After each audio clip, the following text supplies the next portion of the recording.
one more. As he sat down with Prime Minister Modi last week, the president said that the Indian press is better behaved than the U.S. press, and then he advised him not to take questions. Can you explain why the American president was criticizing U.S. reporters in that setting? Well, I would note first that he took questions on Friday, and he took questions again today.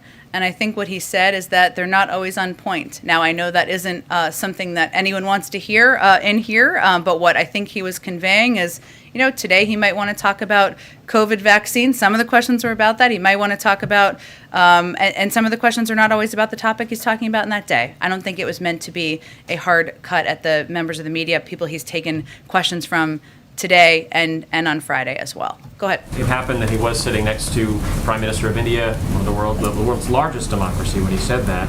It also followed the incident on Wednesday when he was sitting next to the Prime Minister of Great Britain.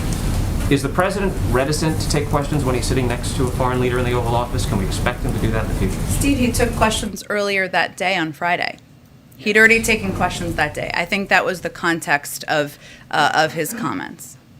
But obviously, again, the question And he's was, taken questions standing next to a foreign leader many, many times in the past, and will continue to.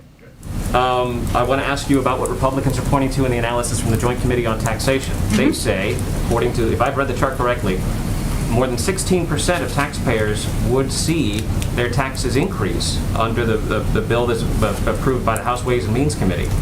Will the president sign that bill as it is coming out of that committee, or will he insist on the changes so that he will maintain his commitment that taxes won't go up on people making $400,000 a year? I have not looked at the document or the report that you have put out. Obviously, the president, or that you have referenced, I should say, that the Republicans put out. Obviously, the president's commitment remains not raising taxes for anyone making less than $400,000 a year. There are some, and I'm not sure if this is the case in this report, who argue that in the past, companies have passed on these costs to consumers. I'm not sure if that's the argument being made in this report. We feel that that's unfair and absurd, and the American people would not stand for that. But I will take a closer look at this report and get you a more substantive response. Go ahead, Jackie. Thanks, Jen.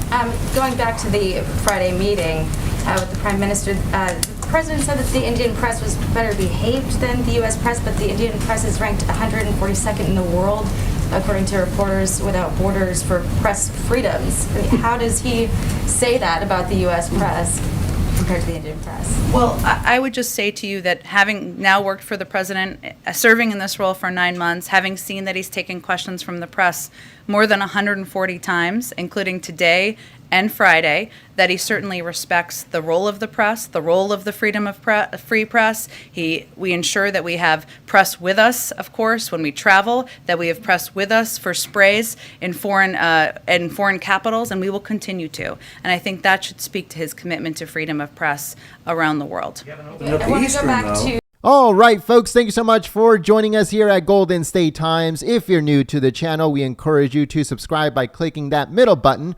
Also, check out our previous video by clicking the video on the right, or a video you might enjoy by clicking the video on the left. Also, don't forget to click the thumbs up button and share this video on social media. Peace.